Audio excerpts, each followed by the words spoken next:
පිළිසඳර ආරම්භ කරමු. අද අපි අපේ කප්රුක පිළිබඳව කතා කරන්නයි සූදානම් වෙන්නේ. ශ්‍රී ලංකා පොල් පර්යේෂණ ආයතනයේ සභාපති වෛද්‍ය සාරංග ලහපෙරුම මහතා සමග. අයිබෝන් සුබ දැසනක්. අයිබෝන් ප්‍රගීත්. අපිට මේ දැනුම්වත් වෙන්නට මේ පිළිබඳව විවිධ වූ කාරණා, ඒ වගේම පොල් පර්යේෂණ ආයතනයේ යටතේ ක්‍රියාත්මක වන විවිධ වැඩපිළිවෙළ, රජයේ දැක්ම වැඩපිළිවෙළ තුල අන්තර්ගත, විශේෂයෙන් ජනාධිපතිවරයාගේ සෞභාග්‍යයේ දැක්ම තුල අන්තර්ගත වැඩපිළිවෙළ ආදිය තිබෙනවා. නමුත් මේ සියල්ලට කලින් ඔබ නියෝජනය කරන, ඔබ නායකත්වය දෙන ආයතනයේ ශ්‍රී ලංකා පොල් පර්යේෂණ ආයතනය. අපේ රටේ විවිධ පර්යේෂණ ආයතන අපි අහලා දැකලා තියෙනවා. අපි ඉස්කෝලේ යන කාලේ ඉඳලා පොල් පර්යේෂණ ආයතනය ගැනත් අහලා දැකලා තියෙනවා, ඉගෙනගෙන තියෙනවා. හැබැයි මං හිතන්නේ අපි සියලු දෙනා දැනුමක්, අවබෝධයක්, අදහසක් ඇති කර ගැනීම හොඳයි කියලා හිතනවා. පොල් පර්යේෂණය කිරීමේ අවශ්‍යතාවය මොකක්ද? පොල් පර්යේෂණය සඳහා ආයතනයක් තිබීමේ වැදගත්කම මොකක්ද? ඒන් වන කාර්යභාරය මොකක්ද කියන එක. එතනින් අපි පටන් ගමු. ප්‍රගීත්, ඇත්තටම දැන් ලෝකයේ ඉස්සරහට යන්නේ සම්පූර්ණ දැනුමත් සමග. ඒකට පර්යේෂණ හරහා තමයි, ඒ කියන්නේ නිවැරදි දැනුම හොයාගන්න පර්යේෂණ ඉතාමත් අවශ්‍යයි. ඒක මේ ලෝකයේ අර කාර්මික යුගයට සහ විද්‍යාත්මක යුගයට ඉතාම වැදගත් වෙච්ච කාරණාවක්. ඒ නිසා තමයි ඇත්තටම 1929 පොල් වෙනුවෙන් කැපුණු පර්යේෂණ ආයතනයක් ලුණුවිල ස්ථාපිත කරලා තියෙන්නේ. ඒක අදටත් ලෝකයේ තිබෙන පොල් වෙනුවෙන් කැපුණු එකම පර්යේෂණ ආයතනය. සහ ලෝකේ පැරණිතම පොල් වෙනුවෙන් කැපුණු පර්යේෂණ ආයතනය වගේ. ඒත් එක්කම ලෝකේ පොල් වගා කරන රටවල් තියෙනවා 92ක්. ඒක ICC කියලා, ඉන්ටර්නැෂනල් කොකනට් කමියුනිටි, නැත්නම් ජාත්‍යන්තර පොල් ප්‍රජාව කියන එක ව්‍යුහයකට ගැට ගැහිලා ඉන්නවා. එතකොට ඔවුනුත් විශ්වාස කරන්නේ දැන් පොල් පිළිබඳව ලෝකයේ තිබෙන විශාලතම දැනුම් ගබඩාව ලංකාවේ ලුණුවිල පිහිටලා තිබෙන බව. ඒක අපේ රටේ සියලුම දෙනාට ගෞරවයක්.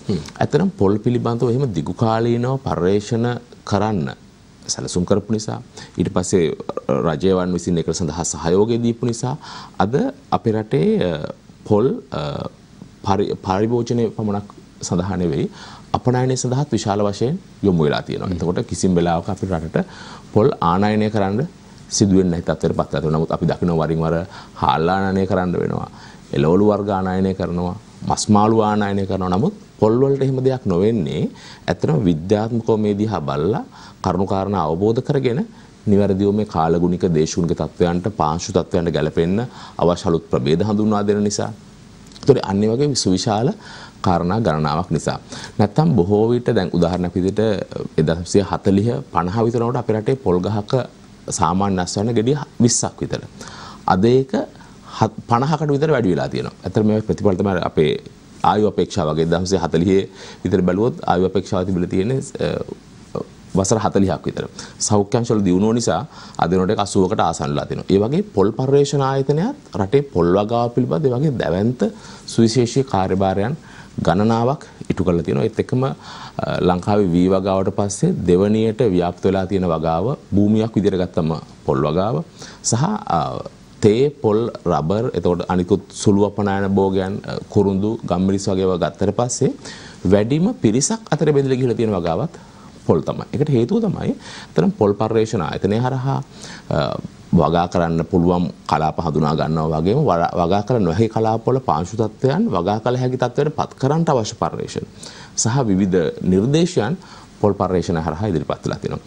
ඒත් විවිධ ලෙඩ රෝග වරින් වර රටට ඇවිල්ලා තියෙනවා. ඒ හැම වෙලාවකදීම පොල් පර්යේෂණ ආයතන ඉදිරියට ඇවිල්ලා ඉතාම විද්‍යාත්මකව මේවා කළමනාකරණය කරන්න අවශ්‍ය දැනුම සමාජයට මුදා හැරලා තියෙනවා. ඒ කාර්යයේදී අතරම පොල් වගා කිරීමේ මණ්ඩලය සහ පොල් සංවර්ධනය කිරීමේ අධිකාරියත් විශාල මැදිහත් වීමක් කරනවා. මොකද එක පැත්තකින් වගාව ප්‍රවර්ධනය වෙන වගේ මේ ලබා දෙන දැනුම හරහා, අනිත් පැත්තෙන් වටිනාකම් එකතු කළ නිෂ්පාදනයන් වලදී පොල් සංවර්ධනය කිරීමේ අධිකාරියත් පොල් පර්යේෂණ ආයතනයේ දැනුම භාවිතා කරමින් සමාජයට ගෙනියන සුවිශාල කාර්යභාරයක් ප්‍රගීත් සිදු කරමින් ඉන්නවා.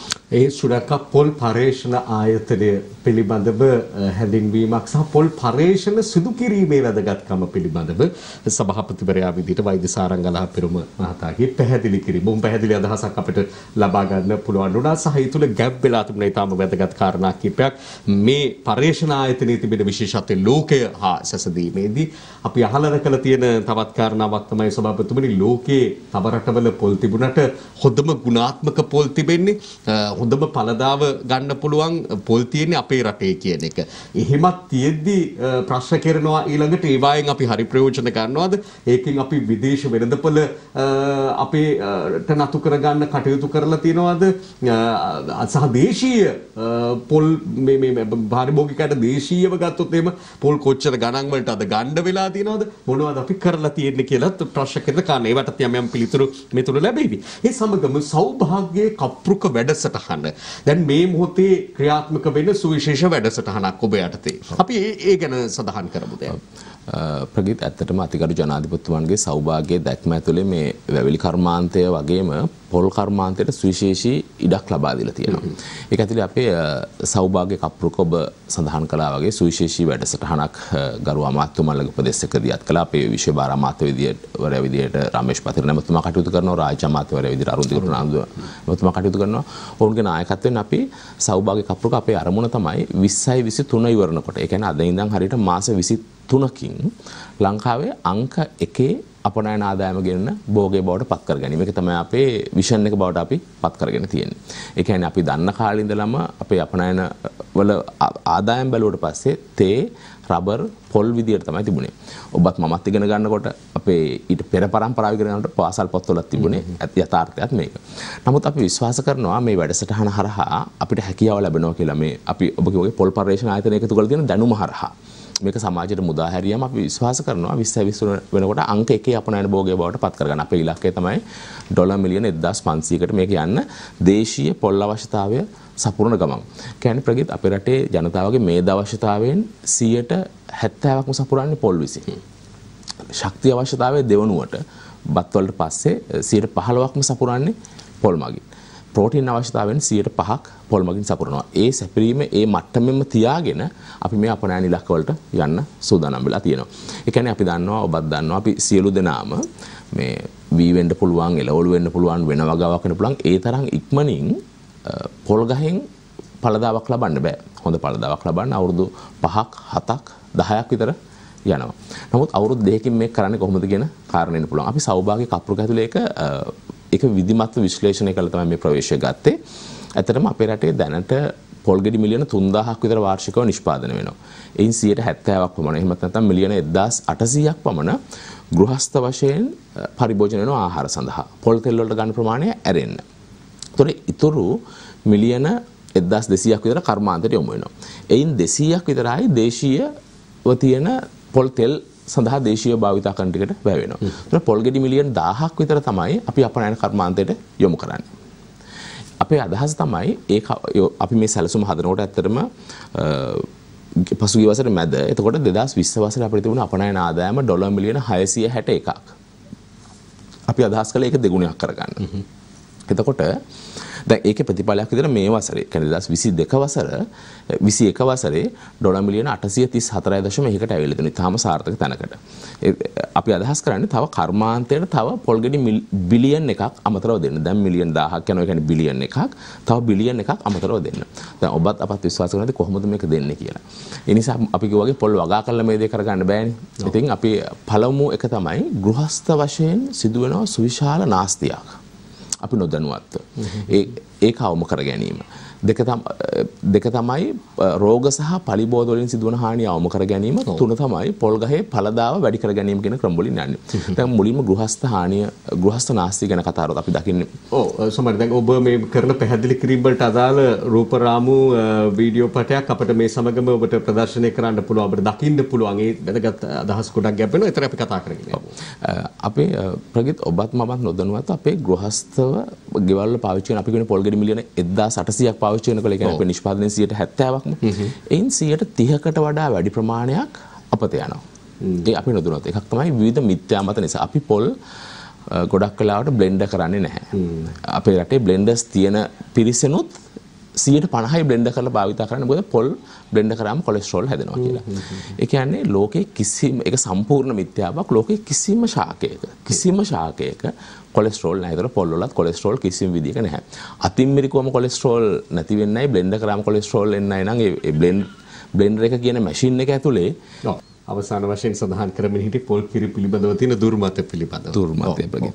එතකොට ඒ නිසා ගොඩක් පිරිසල අපි දැකලා තියෙනවා මේ අපි ඇත්තට මේ දැනුවත් කිරීම ආරම්භ කරන තමයි මේ මිටි කිරි ටික අයින් කරලා විසික් කරලා දී කිරි පාවිච්චි කරනවා. එතකොට බ්ලෙන්ඩර් කරන්න තු පාවිච්චි කරන කොලෙස්ටරෝල් එක. එතකොට අපේ මේක බලන් ඉන්න සියලුම දෙනා දැනගත්ත යුතු කාරණා තමයි පොල් වල කිසිසේත්ම කොලෙස්ටරෝල් නැහැ. හැබැයි මේකේ මේදේ ප්‍රමාණයක් අඩංගු අපි වගේ ජාතික මේද අවශ්‍යතාවයෙන් 70%ක් මිටු කරන්න වෙන ටේපොල්. එතකොට කෙනෙක් වෛද්‍යවරයෙකුට නිර්දේශ කරන්න පුළුවන් කිරීමේ අවශ්‍යතාවය මතුවෙනවා සමහර වෙලාවට මේ මේදය ආහාරයට ගැනීම අඩු කරන්න කියලා. ඒතර පොල් භාවිතය අඩු කරන්න කියන්න පුළුවන්. දැන් අපි කෙනෙකුට දී කිරෙන් උයන් අපි කියනෝනේ මේ පළමු කිර සහ දෙවෙනි කිර අපේ අම්මලා දන්නවා මිටි කිර සහ දිය කිර. මේකේ තියෙන වෙනස තමයි මිටි කිරේ නැත්තම් පළමු කිරේ අපිට රස සහ ඒක දැනෙන්නේ ඒකේ තියෙන මේද ප්‍රමාණය. ඒක 115ක් 17ක් අතර ප්‍රමාණයක්. දිය කිරේ මේකට 100ට නැත්නම් දෙවෙනි කිරේ 105ක් විතර. දැන් වෛද්‍යවරයෙකුට හෝ කාට හරි නිර්දේශ කළ යුතු නම් ගත යුතු මේද ප්‍රමාණය අඩු කරන්න නැත්නම් මිටි කිරෙන් කන්න එපා දිය කිරෙන් කන්න කියලා අපි කල යුත්තේ. ඒකට 3 ගුණයක් වතුර දැම්මට පස්සේ ඒක දිය කිරක් බවට පත් වෙනවා. එතකොට අපි අපේ පර්යේෂණ කණ්ඩායම් පර්යේෂණ කළා ඊටම පැහැදිලිව අත්දකලා තියෙනවා. අතින් මිරිකල ගන්න කිරි ප්‍රමාණය වගේ දෙගුණයක් අපිට පුළුවන්කම තියෙනවා බ්ලෙන්ඩ් කරොත් පාවිච්චි කරගන්න. නැත්නම් බ්ලෙන්ඩර් එකක් නැත්නම් ඇඹරුම් ගලේ අඹරලා වෙන්න පුළුවන්, වංගෙඩියෙන් කොටලා වෙන්න පුළුවන්. මේ වගේ ක්‍රමවේදයක් භාවිතා කරාම හැකියාව තියෙනවා. ඒ කියන්නේ අතින් මිරිකුවොත් අපිට එන්නේ සාමාන්‍යයෙන් 125ක් 30ක් තමයි ඒකේ තියෙන මේද කොටස. බ්ලෙන්ඩර් කරොත් මේකෙන් අපිට ගන්න හැකියාව තියෙනවා 50ක් 60ක්. ඒ කියන්නේ සතියකට ඔබට අත්දකින්න පුළුවන්. ප්‍රගිත් මේක නොකරන උඩ අත්දකින්න පුළුවන් සතියකට gedara පොල් අවශ්‍යතාවයේ ගෙඩි 10ක් නම් ඔබ බ්ලෙන්ඩර් නොකර නම් පාවිච්චි කරන්නේ ඔබ බ්ලෙන්ඩර් කරලා පාවිච්චි කරොත් මේක හරියටම 5කට අඩු කරගන්න පුළුවන්. අපි එහෙම ගණනය කරලා බැලුවම පොල් ගෙඩියක මිල රුපියල් 80ක් කියලා හිතුවොත් ඒ කියන්නේ දවසකට එක ගානේ පාවිච්චි වෙන ගෙදරක් නම් මේක 150කින් අඩු කරගන්න පුළුවන්. ඒතර මේක ගණනය කරාම සාමාන්‍ය වසරකට රුපියල් 14400ක් විතර ඉතුරු වෙනවා රුපියල් 80යි කියලා අපි ගණනය කරා. ඒතකොට බ්ලෙන්ඩ් එකක් ගන්න යන්නේ රුපියල් 6000ක් වෙන්න පුළුවන් 8000ක් 10000ක් වගේ. බොහෝ විට ගෙදර තියෙන්නත් පුළුවන්. ගෙදර තියෙන්නත් පුළුවන්. සහ නැති කෙනෙකුට. ඒතකොට විදුලි වියදමත් මේ සඳහා යන දවසකට රුපියලකට වඩා අඩුයි. කියන්නේ අනික තමයි වෛද්‍යවරු නිර්දේශ කරන්නේ අද ඇත්තටම මේ බ්ලෙන්ඩ් කරලා භාවිතා කරන එක හොඳයි කියලා. මොකද අපේ ආහාරයට විශාල තන්තු ප්‍රමාණයක් අවශ්‍යයි. වැඩිහිටියෙකුට ග්‍රෑම් 25ක්වත් තන්තු අවශ්‍යයි. විශේෂයෙන්ම බඩවැල ආශ්‍රිත රෝගාබාධ, පිළිකා මේවායින් නිදහස් වෙන්න නම්. එතකොට පොල් ඉතාම හොඳ තන්තු සපයන ආහාරයක්. ඒකම ප්‍රතිශක්තිකරණය පැත්තෙන් ගත්තොත් සුවිශේෂ කාර්යභාරයක් ඉටු කරන කියලා අපි අහලා තියෙනවා. විශේෂයෙන් මේ අපි මේ ගෙවමින් ඉන්න කාලය වසංගත කාලයක ප්‍රතිශක්තිය තමයි ප්‍රමුඛ වෙන්නේ. පොල් කිරේ තියෙනවා නේද විශේෂ හැකියාවක්. විශේෂ ගුණයක් තියෙනවා. මේකේ අතරම ඔය ලෝරික් ඇසිඩ් වගේ මේදම්ල සහ ප්‍රතිශක්තිකරණය කියලා නම් විශාල ගුණාංග තියෙනවා පොල් වල සහ පොල් වතුරත්. ඒක දන්නවා. ඒක පිළිකාකාරක පිළිකා අඩු කිරීම මේ වගේ විශාල ගුණාංග ගන්නවා. එකක් තමයි මේ ගෘහස්ථ නාසියාව කරන නිසා අපි දැනුවත් කරනවා ජනතාව ඒ ගෘහස්ථ නාසියාවම කරන ක්‍රමවේදවලට යන්න. ඊට අමතරව ඇත්තටම අපේ රටේ දැන් ඔය පෙර සැකසූ ප්‍රමිතිගත පොල් කිරි සහ පිටිකල පොල් කිරි තියෙනවා. ඒව පිළිබඳවත් විශාල බයක් සමාජය තුළ තියෙනවා. නමුත් ප්‍රමිතිගත නම් පොල් පර්යේෂණ ආයතනය, පොල් සංවර්ධනය කිරීම අධිකාරිය හෝ ශ්‍රී ලංකා ප්‍රමිති ආයතනය ප්‍රමිතිය සහතික කරලා තියෙනවා නම් ඒවට කිසිම කල් තබා ගැනීමේ ද්‍රව්‍යයක් හෝ වෙන කිසිවක් අඩංගු කරලා නැති බවට ඒව භාවිතා කිරීමේ ඇත්තටම ප්‍රශ්නයක් නැහැ. ඒක තමන්ගේ ජීවිතය පහසු කරනවා වගේම අනිත් පැත්තෙන් යම්කිසි ලාභදායක තත්ත්වයකටත් ඇවිල්ලා තියෙනවා. දැන් මේ කප්රුකේ අග්‍රඵලය පොල් ගෙඩිය ඒ තුල තිබෙන මදය ඒන් අපි ගන්න කිර තෙල් මේ ආදී ප්‍රතිඵල. නමුත් ඒක මේ කප්රුක කියලා අපි සඳහන් කරන්නේ මුලේ කඳේ ඉඳලා ඉහළ අතේ තියෙන ඉරට්ට දක්වාම මේ සියලු දේ අපේ ජන ජීවිතේ එක්ක බැඳිච්ච වෙලාවකට අපේ සංස්කෘතියත් එක්ක බැඳිච්ච කාරණා වෙන නිසා. ඒ නිසා මේ පොල් ගස් සහ අපි අතර තියෙන බොහොම ළඟ කිට්ටු බැඳීමක්. මම කැමතියි දැනගන්න ඍජුවම අදාළ වෙන්නේ මේ පොල් ගෙඩිය සහ පොල් කිරි ආශ්‍රිත පොල් තෙල් ආශ්‍රිත කාරණා වෙන්න පුළුවන් මේ පරිශ්‍රණ සඳහා සහ මේ ඔබේ ආයතනය ඔබේ කාර්යභාරය තුළට. නමුත් මේ කප්රුක පිළිබඳවම ගත්තොත් අනිකුත් දෑ මේ තාම ප්‍රයෝජනවත් වෙන වැදගත් වෙන අනිකුත් දෑ පිළිබඳව යොමු වෙන අවධානය ඒ සම්බන්ධ වැඩපිළිවෙල මොනවද කියන එකත්. ඔව්.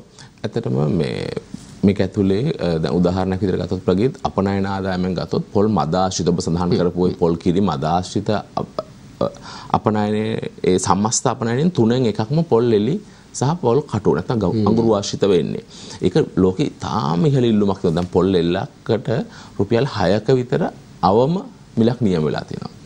පොල් කටුවකට අවම වශයෙන් රුපියල් 3ක විතර මිලක් නියම වෙලා තියෙනවා. මම කියන්නේ දැන් ඒ ගෙවල් වල එකතු වෙන ඒවා වුණත් ඒ වැඩිපුර අපිට එක්රැස් කරගන්න පුළුවන්. අපි ක්‍රමවේද යොදවල තියෙනවා. ඒ සඳහා අපිත් එක්ක අතර මේ සඳහා ගොඩනැගිච්ච සංවිධාන තියෙනවා. පොල් සංවර්ධන අධිකාරියත් එක්ක වුන් ඊටාම යහුසුලුව කටයුතු කරනවා. අද අපේ රටේ සමස්ත පොල් එළි ප්‍රමාණයෙන් මිලියන 1500ක් විතර තමයි එකතු වෙන්නේ. තව මිලියන 1500ක් විතර අපත යනවා. අපි අපේක්ෂා කරනවා තව මිලියන 750ක්වත් මේ කර්මාන්තය සඳහා යොමු කරන එක විශාල අපනයන ආදායමක්. පොල් කොහු, පොල් කෙඳි සහ විවිධ වගා කරන්න අවශ්‍ය මාධ්‍ය හදන දේවල් විදිහට විශාල වැදගත්කමක් තියෙනවා. ඒත් එක්කම ලෝකේ හොඳම ඇක්ටිවේටඩ් චාකෝල් ජීව අඟුරු නිෂ්පාදනය වෙන්නේ මේ පොල් කටු ආශ්‍රිතව. ඒ නිසා ඒ සඳහා පොල් කටු වලටත් විශාල ඉල්ලුමක් නිර්මාණය වෙලා තියෙනවා. වතුර පිරිසිදු කිරීම, විෂ බීජාණුහරණය සහ විවිධ කටයුතු සඳහා. ඉතින් මේකත් ඊටාම වැදගත්. ඒත් එක්කම පොල් වලින් කරන විවිධ විසිතුරු නිර්මාණ, පොල් කටු හැන්ද වෙන්න පුළුවන්. හැන්දේ සිට විවිධ අපි භාවිතා කරන දිනදා කෝප්ප මේ වගේ විවිධ නිර්මාණ කරනකොට ලෝකේ මේ ස්වාභාවික දේවල් නිසා ඊටාම විශාල ඉල්ලුමක් නිර්මාණය වෙලා තිනවා. අපි මේ සියලුම අංශවල ඇත්තටම අපි නිෂ්පාදනය වැඩි කරගන්නවා වගේම එක පැත්තකින් නාස්තිය අඩු කරගන්නවා වගේම අනිත් පැත්තෙන් මේ ඔබ කිව්වා වගේ කප්රුකේ එන ප්‍රතිඵලවල වඩා වැඩි අග එකතු කිරීම හරහා මේ වෙළඳපොළ හරහා රට ආයෝජන ගේන්න හදනවා නාස්තිය අඩු කරන්න හදනවා. සුලභව නොදකින ඒ සභාපතිතුමාගේ අපිට ෂර්ට් එක පෙන්නන්න පුළුවන් නම් අත හොඳට පැහැදිලිව මේ කප් ලින්ක් එක ඊළඟට ටයිපින් එක ගත්තත් මේ වගේ දේවල් විදේශිකයින් වෙත විශේෂයෙන්ම ආකර්ෂණය කරගන්න විදේශ වෙළඳපොළ ආකර්ෂණය කරගන්න මේ සිලෝන් ටී වගේම සිලෝන් කොකනට් කියන සන්නාමය අපට ඇති කරගන්න පුළුවන් නම් ලෝකයේ එය ඊටාම වාසිදායක සදමේ අපි අපනයන ගැන සැහැණ උනන්දු වෙන කාලයක් සභාපතිතුමනි ලොකු ආදායමක් අපි බලාපොරොත්තු වෙන කාලයක් ඒක ඉවහල් වේවි කියලා අපි විශ්වාස කරනවා. ඔබ කතා කරමින් හිටපු කාරණාවේ අපි පොඩ්ඩක් ඉදිරියට යමු. අගය එකතු කළ නිෂ්පාදන වෙත යොමු වෙමු. මේ තමයි විදේශ වෙළඳපොළ තුල අපේ කොටස අපට වැඩි කරගන්න තියෙන හොඳම ආකාරය. පැහැදිලිවම දැන් අර ඉස්සෙල්ලා දැන් අපි රටක් විදියට පොල් ගෙඩි විදිහට අපනයනය කිරීම ඉතාම අපි අධෛර්යමත් කරලා තියෙනවා. ඉතාම අඩු ප්‍රමාණයක් තමයි අපි කරන්න දෙන්නේ. හේතුව තමයි අපේ රටවල් වලින් විදේශ රටවල් වලට ගිහින් ඉන්නවා. අය කැමැත්තක් ඉන්නවා අපේ රටේම පොල් භාවිතා කරන්න. ඒ වගේ ඉතාම සුළු ප්‍රමාණයක් අපි යවන්නේ අතරම මිලියන 10ක් 15ක් විතර. ඊටු මිලියන 1000ම අගය එකතු කළ නිෂ්පාදන විදිහට තමයි යවන්න දිරිමත් කරලා තියෙන්නේ. ඒකෙදී අර පොල් මදයෙන් එන නිෂ්පාදන ටික විතරක් නෙවෙයි, පොල් වතුර ටික විතරක් නෙවෙයි. පොල් කටුව, පොල් ලෙල්ල, නේද පොල් ඉරටු, පොල් මේ හැමදේම විවිධ නිෂ්පාදන සඳහා යොමු කරලා තියෙනවා. ගෘහ භාණ්ඩ මේ සියල්ල සහ තැඹිලිත් අපිට වැදගත් කාරණාවක් සලකනවා ලෝකේ අපිට විතරයි තැඹිලි තියෙන්නේ. ලෝකේ වෙන කිසිම රටකට තැඹිලි නෑ. ඒ නිසා තැඹිලි අපනයනය සඳහා බෝතල් වලට පැක් කරලා යවනවා වගේම තැඹිලි ගෙඩි විදියට විෂ බීජාණුහරණයක් කළ ඉතාම සරල ක්‍රමයකින් අර අපි අපේ රටවල වලට ඇපල් දොඩම් එන්නේ අන්න ඒ විදියට අපනයනය කරලා සති 4ක් තියාගන්න පුළුවන් ක්‍රමවේදයක් පොල් පර්යේෂණ ආයතනය හඳුන්වලා දීලා තියෙනවා. පසුගිය වසරේ ගත්තාම තැඹිලි ගෙඩි මිලියන 9ක් අපනයන වෙලා තියෙනවා. ඒ කියන්නේ ස්වභාවිකත්වයේ රැකෙන පරිදි සම්පූර්ණ ගෙඩියම අපිට සති 4ක් තියන්න පුළුවන්. පොල් පර්යේෂණ ආයතනයේ පර්යේෂණ කණ්ඩායම් ඒ පිළිබඳ දිගු කාලීන පර්යේෂණ කරලා කොහොමද මේ කරන්න කියන එක බලලා අතන මොන උෂ්ණත්වයන් වලද රඳවන්න ඕන කියලා බලලා දැන් 2020 වසරේ මිලියන 6ක් අපනයන වෙච්ච එක මිලියන 9 දක්වා ගිහින් තියෙනවා. අපි තවදුරටත් මේක වර්ධනය කරගන්න හදනවා. ඔබ අපි ආරම්භ කතා කළා පොල් පර්යේෂණ ආයතනයක් තිබීම මේ වැදගත්කම සහ පොල් පිළිබඳ පර්යේෂණ කිරීමේ වැදගත්කම. අතන මෙන්න මේ වගේ දේවල් පර්යේෂණ කරනවා. විදේශිකයන් කැමති ස්වාභාවිකවම මේක අත්විඳින්න අපි දන්නේ නැහැ නේද? බෝතල් කරලා පැක් කරලා ගියාම පොඩි සැකයක් තියෙනවා. ඇත්තටම මේකද කියලා. නමුත් ඒ වගේ දේවල් දුර වෙලා තියෙනවා. සහ පොල් පර්යේෂණ අංශින් වැදගත්ම කාර්යයක් තමයි වෙන කර්මාන්තයක අපනයනයට යොමු වෙන ලොකු ආයෝජනයක් කළ යුතුව තියෙනවා. නමුත් උදාහරණයක් විදිහට ඔබ ගෙදර තැඹිලි ගස් 20ක් 30ක් තියෙනවා. ඔබට පුළුවන් මේ විදිහට තැඹිලි අපනයනය කරන්න. eBay හරහා වෙන්න පුළුවන්. විවිධ දැන් ඔන්ලයින් ක්‍රමවේද තියෙනවා. පොල් පර්යේෂණ ආයතනයට ඇවිල්ලා අපේ තාක්ෂණය දැනගන්න පුළුවන්. අපි මේ හැම මේ තොරතුරු දැනුම ජනතාවට ගියාට පස්සේ අපි විශ්වාස කරනවා ප්‍රගීත් ලොකු වෙනසක් කරගන්න පුළුවන් කියලා. ඒ වෙනුවෙන් පොල් පර්යේෂණ ආයතනය ගරු ඇමතුමාලගේ උපදෙස් අනුව අපි විශේෂ වැඩසටහනක් නිකුත් කළා. ඒ කියන්නේ පහුගිය අවුරුදු 92 තුලම එක්රැස් කරගන්න තියෙන දැනුම ජනතාව ළඟට ගෙනියන කඩිනම් වැඩපිළිවෙලක්. ඒ කියන්නේ අපි අපේ වෙබ් අඩවිය අලුත් කරලා ජනගත කරා. ඒත් එක්කම අපි 1928 කියන කෙටි දුරකථන අංකයක් අපි හඳුන්වලා දුන්නා. සමතුම මම හිතනවා දැන් මේ ඉදිරිපත් කරමින් තිබෙන කාරණා මේ නව ප්‍රවණතා අලුතින් හඳුනාගෙන තිබෙන පොල් පර්යේෂණ ආයතන අලුතින් හඳුන්වා දෙමින් තිබෙන කාරණා වගේ දේවල් අපි ටිකක් වෙලා අරගෙන පැහැදිලි කරන එක හොඳයි කියලා විරාමයක් ලබා ගත යුතු තිබෙන අපි විරාමයට ගිහින්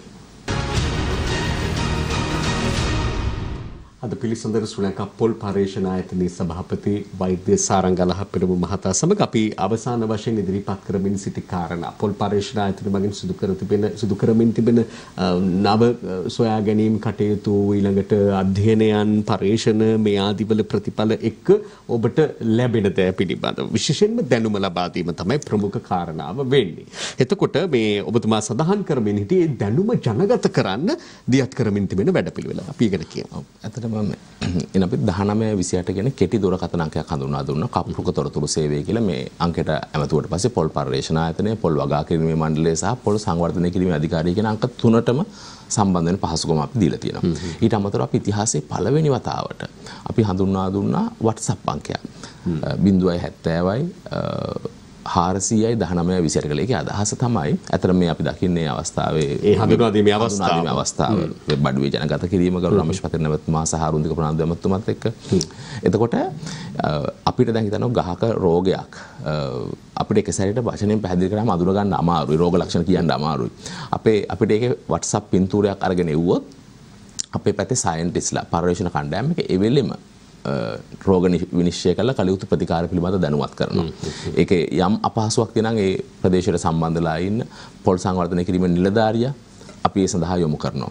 ඒ වගේ කටයුතු ගන්නවා. ඊට අමතරව අපි කප්රුක අත්පොත කියන අත්පොත අතර මේ අවස්ථාවේදීම අපි ජනගත කරා. ඒකේ පොල් වගා කරන සෑම කෙනෙකුටම හොඳ පොල් පැලයක් තෝරගන්නේ කොහොමද? හරියට හිටවන්නේ කොහොමද? වතුර ටික පෝර ටික දාන්නේ කොහොමද? පලිබෝධයන්ගෙන් මේක ආරක්ෂා කරගන්නේ කොහොමද? සත්ව පාලනය අතුරු වගාව කරන්නේ කොහොමද? සහ ගෘහස්ත පරිභෝජන නාස්තිය අවම කරගන්නේ කොහොමද කියන මේ පොත අපි ජනතාවට නිකුත් කරා. ඒත් එක්ක මේකේ අපි QR කෝඩ් අලුත් තාක්ෂණයත් එක්ක යමින් තියෙන අපි QR කෝඩ් හඳුන්වලා දීලා තියෙනවා. දැන් අපි පොහොර දැමීම් පිළිබඳව පැලයක් තෝර ගැනීම පිළිබඳව නම් තියෙන්නේ මේ කාරණේ පැහැදිලි මදි නම් මේ කෙටි පොතේ මේකට QR කෝඩ් එක ගියාට පස්සේ අපේ සයන්ටිස්ට් කෙනෙක් මේක පැහැදිලි කරන වීඩියෝ එකක් එනවා. වැඩිදුර විස්තර. එතන මේ වගේ අපි ක්‍රමවේද ගණනාවක් ප්‍රවේශලා තිනවා. තොරතුරු ටික රැගෙන යන මේ අපි දකින්නේ කප්රුක අත්පොත ජනගත කරපු අවස්ථාව. ඉතින් අපේ අදහස් තමයි ඉදිරියේදී ක්‍රමිකව හැම ගෙදරකම තිබිය යුතු පොතක් විදියට මේක ජනතාව අතරට අරගෙන යන එක. ඒ එක්කම සභාපතිතුමනි වඩාත් ජනතාව මේ උනන්දු වන කාරණාවක් කියලා මම හිතනවා මේ කෙටි කාලෙකින් වැඩි ඵලදාවක් දෙන අඩු ඉඩක රෝපණය කරන්න පුළුවන් නව ප්‍රභේද ලබා ගැනීම. දැන් මේ අංකයෙන් අපි දන්නවා අනිවාර්යයෙන් මේ පිළිබඳ පරීක්ෂණ ක්‍රියාත්මක වෙන ඇති ලබා දීමේ වැඩපිළිවෙලක් ඇති. මේ අංකය හරහා ඇමතීමෙන් සම්බන්ධ වෙමින් ඒවා ලබා ගන්න පුළුවන්. ඒ මොන වගේ ප්‍රභේදද වර්තමානයේ නිෂ්පාදනය කරමින් තිබෙන්නේ අධිකාරිය? මේකට පොල් පර්යේෂණ ආයතනයේ නව ප්‍රභේද 7ක් හඳුන්වලා දීලා තියෙනවා. අපේ රටේ සාම්ප්‍රදායික පොල් ප්‍රභේද 16ක් තිබිලා තියෙනවා. තව 7ක් හඳුන්වා දීලා තියෙනවා. ඒ 7න් දෙකක් උස යන ප්‍රභේද, 5ක්ම උස නොවන ඔබ කිව්වා අපි කියව හයිබ්‍රිඩ් නැත්නම් දෙමුහුම් ප්‍රභේද. අඩු වයසෙන් පළදාව දෙන, වැඩිපුර ගෙඩි ලබා දෙන, උස යන්නේ නැති ඉතාම අඩුවෙන් උස යන ගස්. අතන මේ අංකයට කතා කරොත් මේ වෙලාව අපිට තියෙන අභියෝගය තමයි විශාල ඉල්ලුමක් තියෙනවා. නිෂ්පාදන ධාරිතාව අපේ අඩුයි. මොකද එක දෙමුහුම් පොල් වල්ලක් කඩා ගන්න අවම වශයෙන් අපිට මේ පිළිබඳව මේ සඳහා කෙනෙක් 6 වතාවක් ගහේ කරටියට යවන්නලා තියෙනවා. ඉතින් ඒ නිසා විශාල අභියෝගයක්. හැබැයි වර්තමාන රජයේ අපිට උපදෙස් දීලා තියෙන ප්‍රතිපත්තිය විදිහට මේක වැඩි කරගන්න කියලා. අපි ඒක සැලසුම් කරලා තියෙනවා දැනට ලක්ෂ 2.5ක් නිපද වෙන දෙමුහුම් වාර්ෂිකව දෙමුහුම් පැල ලක්ෂ 25ක් දක්වා ලබන වසර වෙනකොට නිෂ්පාදනය කරන්න කියලා. මව්ශාක 3000 දැනට අපි මේ හයිබ්‍රිඩ් කිරීම කරන්නේ. ඒක මව්ශාක 50000ක් දක්වා වැඩි කරන්න හදනවා. අනිකුත් රාජ්‍ය වතු සහ පෞද්ගලික අංශات එක්ක එකතු වෙලා. මේ සඳහා පොල් පර්යේෂණ ආයතනයෙන් ගස් මව්ශාක 10000ක් යොදනවා. ඒත් එක්කම කුරුණෑගල වැලි සමාගම, හලාතු වැලි සමාගම 10000 බැගින්, මහ වැලි සමාගම තව 10000ක්. එතකොට NLDB ආයතනයෙන් තව ගස් 10000ක් සහ CIC සමාගම සහ මේ වගේ අපේ අනිකුත් ආයතනත් සම්බන්ධ කරගෙන සමස්ත ජාතික වැඩපිළිවෙලකට ගිහිල්ලා තිනවා. අපේ පර්යේෂණ කණ්ඩායම මේ අවුරුදු ගාණක් පර්යේෂණ කරලා හොයාගෙන තියෙන දැනුම අපි මනිත් අයත් එක්ක ෂෙයා කරගෙන ඒ ප්‍රතිඵල ජනතාවට දෙන්න කඩිනම් වැඩසටහනක් යොදලා තියෙනවා. අලුත් ප්‍රභේද හඳුන්වා දීම ඒවා මේ බිමේ රෝපණය කරන්න කටයුතු කිරීම වගේම දැනට තිබෙන පොල් ගස් නමට පොල් ගහක් තිබිලා වැඩක් නැහැ කියලා ඔබ උනත් සෑහෙන කල්පනා කරනවා ඇති. ඒත් අර අපි අතර අපි කලින් කියපු තියෙනවනේ බැඳීමක්. ඒ නිසා මේ කප්රුක කපලා ඉවත් කරලා දාන්න හිතෙන්නේ නැහැ. පොල් ගහ කුස් ගහ කියන්නේ අපි ජීවිත එක්කම බැඳිලා තියෙනවා. නමුත් ඒක බලපාන්නේ කොහොමද?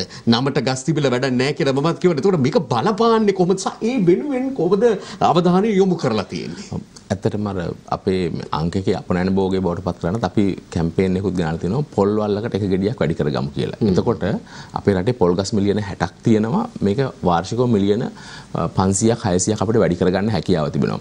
ඔබ කිව්වා වගේ පොල් ගහක් අපි කියන්නේ අපි දකින සාමාන්‍ය මේ උස ප්‍රභේදවල ඉකොනොමිකල් ඒජ් එක නැත්තම් වැඩිපුර ආර්ථික ඵලදාව දෙන කාලය අවුරුදු 60ක් විදිහට තමයි අපි ගණන් ගන්නේ. ඒ නිසා පොල් පර්යේෂණ ආයතනයේ නිර්දේශය තමයි ඒ වෙනකොට යටි වගාවකට යොමු විය යුතුයි කියන එක. අපි දකිනවා අපේ රටේ වගාවන්වල 120ක් විතර දැන් මේ වයසට යන ලඟ වෙලා තියෙන. ඒ නිසා වැඩි අඩු ඵලදාවක් තියෙන ගස් ඊටාම ඉහළට ගිහිල්ලා තියෙන. ඒකට මේ ඵල නෙලීම නැත්නම් පොල් කැඩීමත් අසීරු කටයුත්තක් වෙලා තියෙන නිසා මේ වෙලාවේ රජය විශාල සහනාධාර වැඩිපුරක් දියත් කරලා තියෙනවා. විශාල දැවැන්ත ධනයක් ආයෝජනය කරලා තියෙනවා. ඉතින් ඒ නිසා යටි වගාව සඳහා දිරිමත් කරලා තියෙනවා. මේ ගිය වසරේ පොල් පැල මිලියන 4ක්, ඒ කියන්නේ ලක්ෂ 40ක් නිකුත් කරා. මේ වසරේ 2022 වසරේ ඉතිහාසයේ වැඩිම ගාණ ඊටාම ඉහළ ප්‍රමිතිගත පොල් පැල වලින් පොල් පැල ලක්ෂ 75ක් රෝපණය කරන්න කටයුතු සැලසුම් කරලා දෙනවා. ඒ සඳහා වෛද්‍ය රමේෂ් පතිරණ මැතිතුමත්, අරුන්දික ප්‍රනාන්දු මැතිතුමත්, අපේ අමාත්‍යාංශ ලේකම්තුමාලා සහ අපේ සියලු ආයතන ඒකාබද්ධව විශාල මෙහෙයුමක් අරගෙන යනවා. අපි විශ්වාස කරනවා මේ ප්‍රතිඵල තව වසර කිහිපයකින් ඉතාම ඉහළින් නෙලා ගන්න හැකියාව තිබේ කියලා. ඔබත් ඒ සඳහා යටි වගාවට යොමු වීම අතිශය වැදගත්. ඔබ කියනවා. අවසාන කාරණා අවසාන බිරිත්ව අපිට තිබෙන දැන් බොහෝ වගාවලට සභාපතිතුමා බරපතල ප්‍රශ්නයක් කියලා තිනවා පොහොර. පේන හැටියට ගත්තාම ඒක බරපතල ප්‍රශ්නයක් බවට පත් වෙලා තිනවා. පොල් වලට එහෙම වෙලා නැද්ද? ඇත්තටම පොල් වගාවේ 30ක් තමයි උපරිම සහනාධාර දීපලාවේ පොල් වලට පොහොර පාවිච්චි කරලා තියෙන්නේ. නමුත් දැන් ඒ විශේෂයෙන්ම 2015 පොල් පර්යේෂණ ආයතනයේ නිර්දේශන ඉක්ුත් කළ තිබුණා රසායනික පොහොර විතරක් නෙවෙයි රසායනික පොහොරත් කාබනික පොහොරත් 50% යෙදීමෙන් තමයි වැඩි ප්‍රතිඵල ගන්න පුළුවන් කියලා. ඉතින් ඒ නිසා ඇත්තටම කාබනික පොහොර සඳහා යොමු වීමේ වැඩි නැඹුරුතාවයක් තිබුණා. සහ වසරකට එක්වරක් හෝ දෙවරක් නිසා මේ පොහොර අවස්ථාවේ දැන් ඒක ලොකු අභියෝගයක් වුණා. නමුත් රජයේ ඒක ඒ අවස්ථාවේ පහසුකම ලබා දීලා තියෙනවා. දැනට ඒක කිසිම ගැටලුවක් නැතුව පොල් වගාව ඇතුළේ ඉස්සරහට ගිහින් තියෙනවා. ඇත්තටම ගිය වසර තමයි 2021 වසර තමයි අපේ රටේ නිදහසෙන් පස්සේ ඒ කියන්නේ අපි පොල් ප්‍රමාණය අස්වැන්න ගණනය කරන්න ගත්තට පස්සේ වැඩිම අස්වැන්න දීපු වසර. පොල් ගෙඩි මිලියන 3283ක් ලැබිලා තියෙනවා. එච්චර ඉතිහාසයේ කවදාවත් ලැබිලා නැහැ කියන්නේ. ඒතකොට මේ පොහොරත් එක්ක ප්‍රශ්නයක් වෙන්න පුළුවන්. ඊට වැඩිය වතුර සහ ගහ රැකබලා ගැනීම කියන ඒවා ඊට වඩා අතිශය වැදගත් කාරණා බවට පොල් වගාව ඇතුළේ පත් වෙලා තියෙනවා. මම හිතන්නේ ඒ නිසා අපි පොල් පර්යේෂණ ආයතනයේ විදිහට මේ හැම අංශයක්ම අපි ටච් කරමින් ඉන්නේ. එතකොට අපේ වගකීම අපි හිතන්නේ අපි මොටෝ එක විදිහට හිතලා තියෙන්නේ අපි ජනතාව පොහොසත් කිරීම. ඒ කියන්නේ ගෙඩි 50ක් හදන ගහකින් ගෙඩි 100ක් හදලා දෙන්න අපි උදව් කරන එක අපේ වගකීම. ඒක තමයි ගහ රැක බලාගත්ත මතන මානසික විශාල සුවයක් පොල් ගස් ඇතහැරලා දාන්න නැතුව නේ අර මල් පැලයක් බලන එක වගේ විශාල සුවයක්. ඒ ඔබ හෙල්දි කරන එක සහ ඔබේ ජීවිතේ පහසු කරන එක විවිධ තාක්ෂණික ක්‍රම උපයෝගී කරලා දෙන එක පොල් පරිභෝජන ක්‍රමවේද පහසු කරන එක ඇතුළේ අපි මේ ජනතාවට විශාල වාසියක් දෙන්න හදනවා. කතා කරනවා තව බොහෝ මේ පර්යේෂණ ආයතනයේ කාර්යභාරය පිළිබඳව සහ අනිකුත් තිබෙනවා. නමුත් අපේ කාලය අවසන් වෙනවා. ඒ කාලය තුළ මම හිතනවා ඔබ හොඳ පැහැදිලි කිරීමක් අවබෝධයක් පැහැදිලි අදහස් පෙළක් ඔබට අසන්නට ලැබුණා, දකින්නට ලැබුණා කියලා වෛද්‍ය සාරංගාල හප්පෙරුම් මහතාට සුතුවන්ත වෙනවා. ශ්‍රී ලංකා පොල් පර්යේෂණ ආයතනයේ සභාපතිතුමාට මේ පැහැදිලි කිරීම වෙනුවෙන් එකතු වීම පිළිබඳව. ආයිබෝන් ඔබතුමාට අපි යාලි දවසක මුණ ගැසමු. දියත් කරමින් ඉන්න වැඩපිළිවෙල සාර්ථක වේවා කියලා ප්‍රාර්ථනා කරනවා. විශේෂයෙන් අපේ රට වෙනුවෙන් රටේ අපනයන ආදායම ඉහළ නැංවීම ජනතාවගේ පරිභෝජනය මේ සියල්ල අරමුණු කරගෙන යන ගමන සාර්ථක වේවා කියලා ප්‍රාර්ථනා කරනවා. හෙට අපි යලි හමු වෙන තුරු ඔබට සුවදායි සුබ දවසක් වේවා.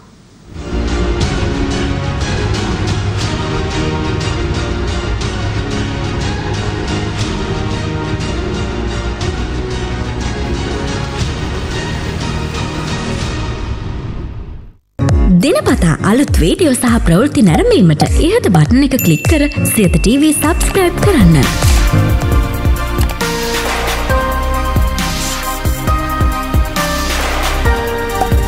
අලුත් වීඩියෝ ගැන මුලින්ම දැනගන්න මෙම සීනුව ක්ලික් කරන්න.